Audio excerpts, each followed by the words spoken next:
The live TV, सच सबसे आगे। नमस्कार, द लाइव टीवी आप देख रहे हैं। आपके साथ मैं हूं आदित्य कुमार। फिलिस्तीन को राज्य का दर्जा देने के लिए कई देश उसके साथ खड़े हो गए। 196 देश जो है, उनमें से 146 देश उसके साथ खड़े हुए हैं। अब चीन भी आ गया है और चीन के आने से और इस बात को बल मिल गया है कि अब जल्द ही फिलिस्तीन एक संपूर्ण राज्य बन जाएगा। जो उसका सपना है वो साकार हो जाएगा, क्योंकि उसकी जमीन पर जिस तरीके से इजरायलियों ने कब्जा किया, इजराइल के प्रधानमंत्री ने जिस तरीके से वहां के लोगों को प्रताड़ना दी, उससे साफ लग रहा है कि अब उनके दिन बहुरने वाले हैं। यानी फिलिस्तीन को पूर्ण राज्य का दर्जा मिलने वाला है।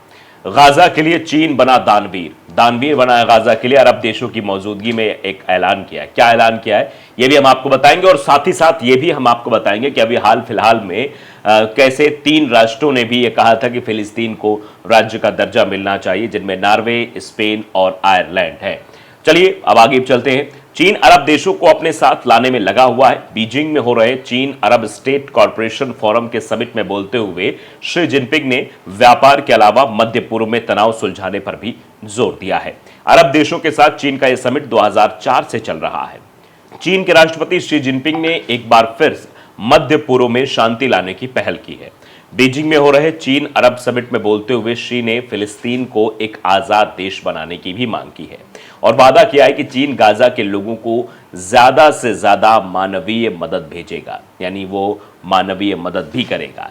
यह समिट आज यानी 30 मई से बीजिंग में शुरू हुआ है। शी जिनपिंग ने चीन अरब स्टेट कॉरपोरेशन फोरम के उद्घाटन भाषण में कहा, पिछले अक्टूबर से फिलिस्तीनी इजरायली संघर्ष में तेजी से बढ़ोतरी हुई है, जिससे लोगों को भारी तकलीफों का सामना करना पड़ा है। युद्ध लंबे समय तक जारी रहना चाहिए। जिनपिंग ने 2 स्टेट फॉर्मूले की वकालत को भी दोहराया है और गाजा को $69 मिलियन की मानवीय मदद पहुंचाने का भी ऐलान किया है। इसके अलावा शी ने यह भी कहा कि $4 मिलियन फिलिस्तीनी रिफ्यूजियों का संरक्षण करने वाली यूएन एजेंसी UNRWA को भी दिया जाएगा।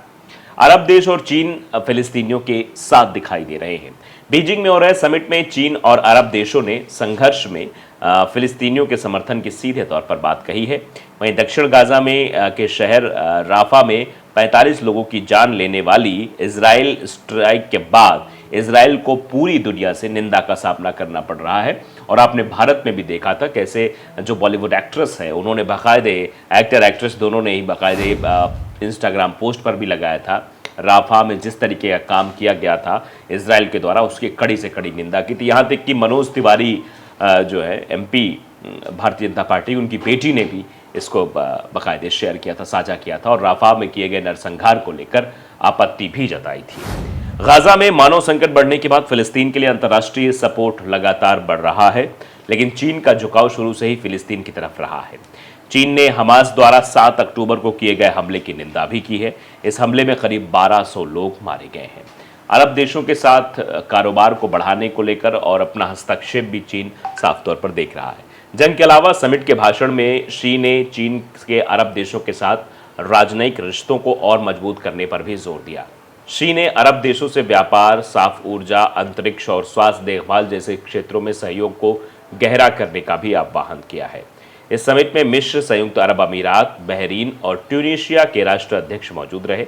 चीन ने समिट में बढ़ते व्यापार संबंधों और इजराइल हमास युद्ध से जुड़ी सुरक्षा चिंताओं पर भी ध्यान केंद्रित किया। अरब देशों के साथ चीन का यह समिट 2004 से चल रहा है, जैसा कि मैंने पहले भी आपको बताया था। फिलहाल बीजिंग में इसकी 10वीं बैठक हो रही है। जब से साझेदारी शुरू हुई, अरब मुल्कों के साथ चीन का कारोबार तेजी से बढ़ रहा है।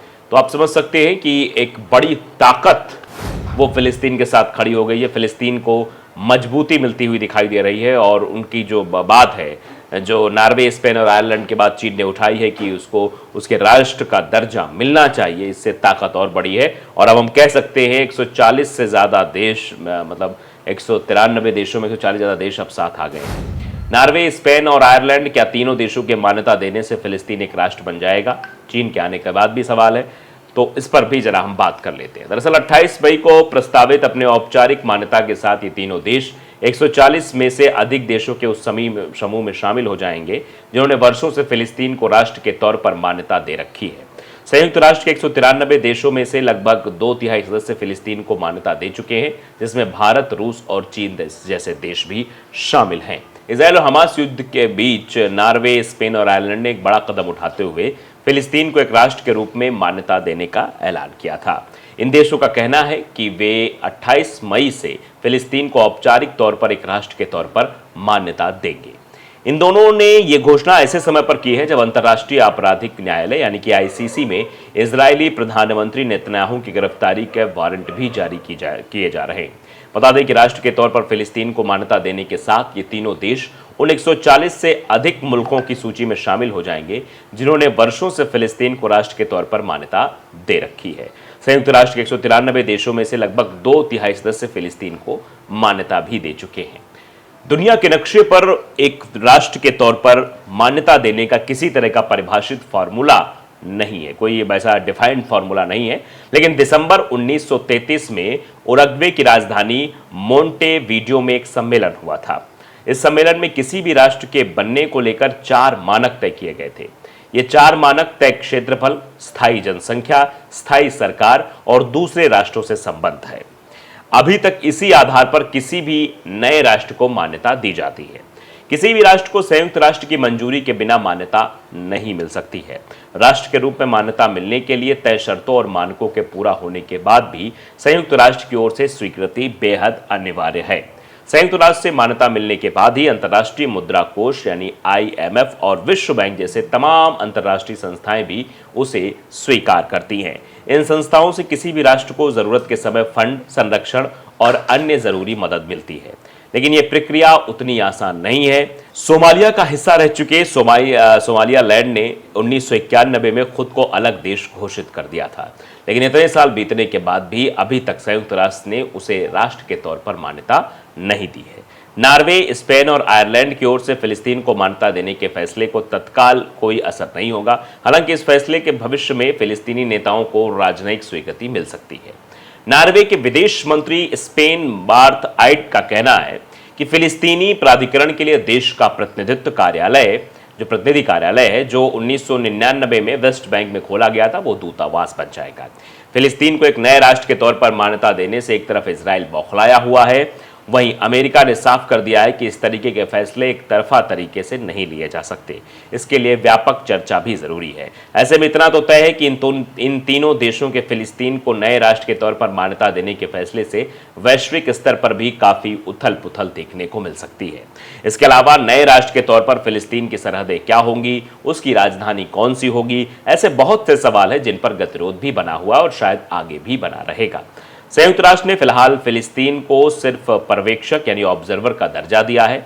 इससे फिलिस्तीन को संयुक्त राष्ट्र में सीट तो मिलती है, लेकिन वोट देने का अधिकार नहीं मिला है। फिलहाल अब जिस तरीके से चीन का रवैया है उसे देखकर फिलिस्तीन के मन में और फिलिस्तीनियों के मन में जरूर उत्साह भर गया है और बेंजामिन नेतन्याहू परेशान हो गए हैं। द लाइव टीवी को अगर आपने सब्सक्राइब नहीं किया जरूर करिए, बेल आइकन दबाइए ताकि सच खबर आप तक पहुंचती रहे। नमस्कार। द लाइव टीवी, सच सबसे आगे।